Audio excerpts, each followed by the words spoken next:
Bugün yapılsa inşaatı 5 milyar dolar civarı tutuyor. Aynı zamanda her 4 dakikada bir tane taş blok yerleştirilirse inşaatı 20 yılda bitiyor. İşte karşımızda Mısır piramitleri.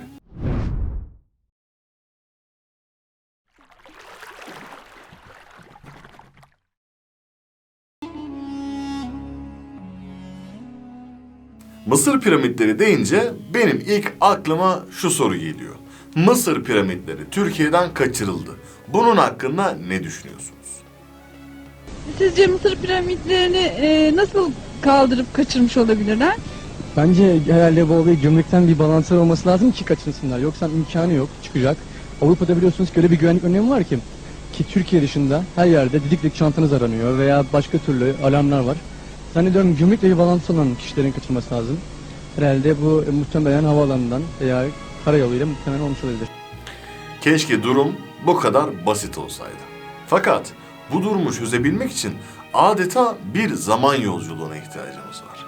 Yani geçmişe bir yolculuk yapmak gerekiyor.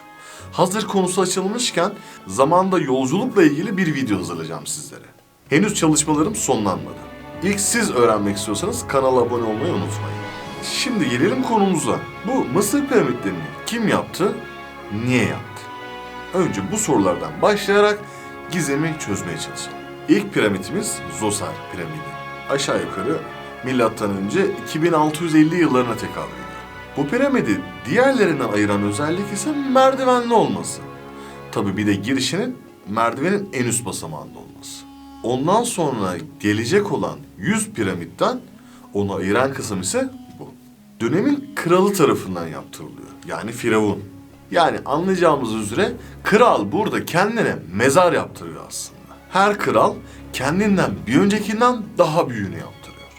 Artık bir nevi görsel savaşa dönüşüyor bu iş. Şimdi biz ne tuhaflık gördük ne de gizem gördük diyebilirsiniz. Ama dediğiniz an yanılırsınız. İlk tuhaflığımızdan başlayalım isterseniz. Bu piramitlerin inşaatında kullanılan taşların en hafifi 2 ton ağırlığında. Tamam, olabilir. Fakat en az 100 kilometre uzaklıktan getiriliyor. Bu da olabilir. Fakat metrelerce yüksekliğe taşınıyor. Tamam canım, bu da olabilir. İşte bunların hepsi olabilir. Bu taşları eğer 4 dakikada bir yerleştirirsek işte inşaatı 20 yıl sürüyor. Daha sonra inşaat edilecek olan Büyük Piramit'te ise ortalama 2,5 milyon taş kullanılıyor. Günümüzde ise şu anki teknolojiyle böyle bir yapının inşaatı imkansız görünüyor. Çünkü günümüzde kullandığımız harçlardan hiçbirisi bu kadar ağırlıktaki yükü kaldırabilecek sağlamlıkta değil. Fakat eski Mısırlıların kullandığı harç milyonlarca ton ağırlığı bile taşıyabiliyor. Bizde ise günümüzde 4000 yıl sonra yani böyle bir teknoloji yok. Bizim burada karşımıza şimdi 2 tane seçenek çıkıyor. Ya eski Mısırlılar teknoloji olarak bizden ilerideler ya da uzaylılar yaptı.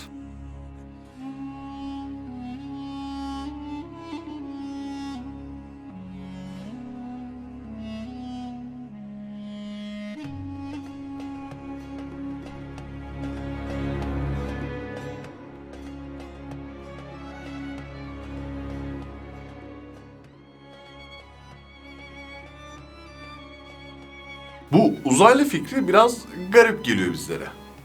Fakat Mars'ta çekilen bir fotoğrafta aynı piramide benzer bir yapının görünmesi şaşkınlık yaratıyor.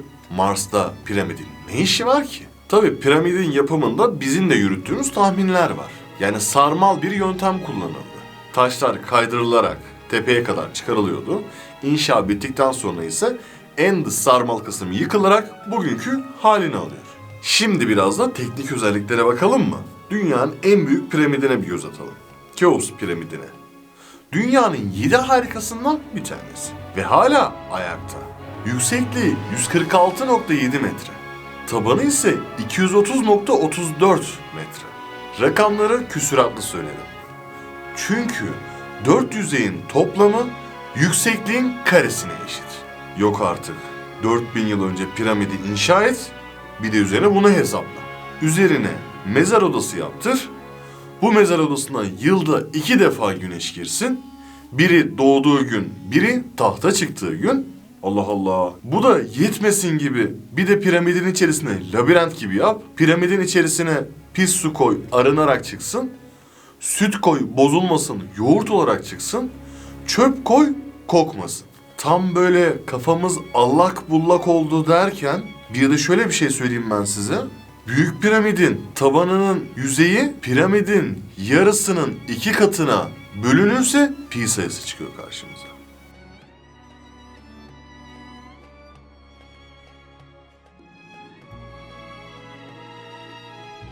Eski Mısırlılar pi sayısını biliyordu. Burası işin biraz fazla matematik kısmı olduğu için canınızı sıkmayacağım. Ama merak edenler için canerunal.com sitesine girdiğinizde bu konu altında pi sayısıyla ilgili bilgileri bulabilirsiniz. Merak edenler lütfen oraya baksın.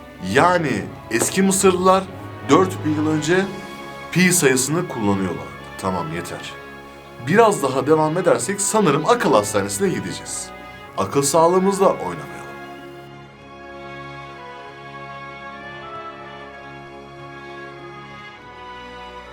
Teknoloji olarak ileride olduğunu düşünüyoruz değil mi? O zaman bir de şöyle bakalım. Daha basit düşünelim. Ya adam kendisi için mezar yaptırıyor. Kendine mumyalatıyor. Üstelik değerli eşyalarıyla beraber gömülüyor. Ya bu bildiğin ilkellik işte. Bakın bu görüntüde şu anda gerçek bir lahitten çıkarılan mumya görüyorsunuz. Ve piramitten çıkarılan bir mumya. Ceset bozulmasın diye kendini mumyalatmış. Bakın değerli eşyalarını da görüyorsunuz. Çünkü öldükten sonraki yaşama inanıyorlar. Bedenleri ve değerli eşyaların tekrar kullanılacağını düşündükleri için onları korumaları gerekiyor inançlarına göre.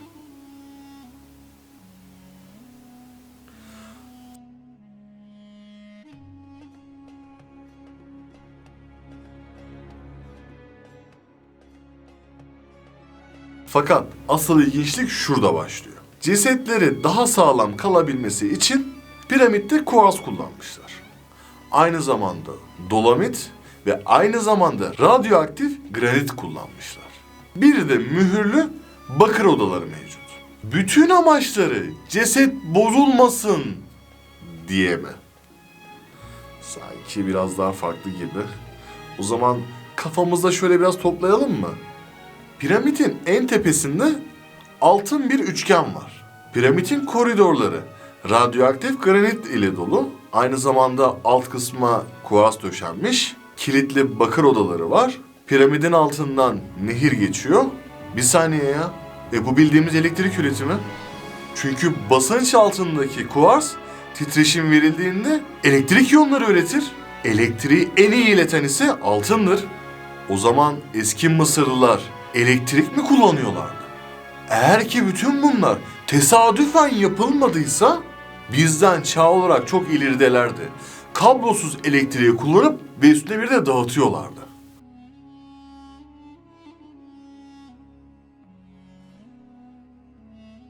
Üstelik motor kullanmadan elektriği doğal yolla üretebiliyorlardı. Tabii bunlar tesadüf değilse. Eğer ki tesadüfse zaten ortada bir problem yok. Fakat tesadüf değilse Mısırlılara bir şey oldu ve teknoloji ortadan kayboldu. Böylece piramitler hayatımızdaki gizemli olaylar arasında kendine en önemli yeri buldu. Kanala abone olarak destek vermeyi unutmayın. Siz de mutlaka düşüncelerinizi yorumlarda belirtin. Eğer sizin de istediğiniz bir konuyu çekmemi istiyorsanız lütfen bunu yorumlarda veya canerunal.com web sayfamızda bize iletebilirsiniz.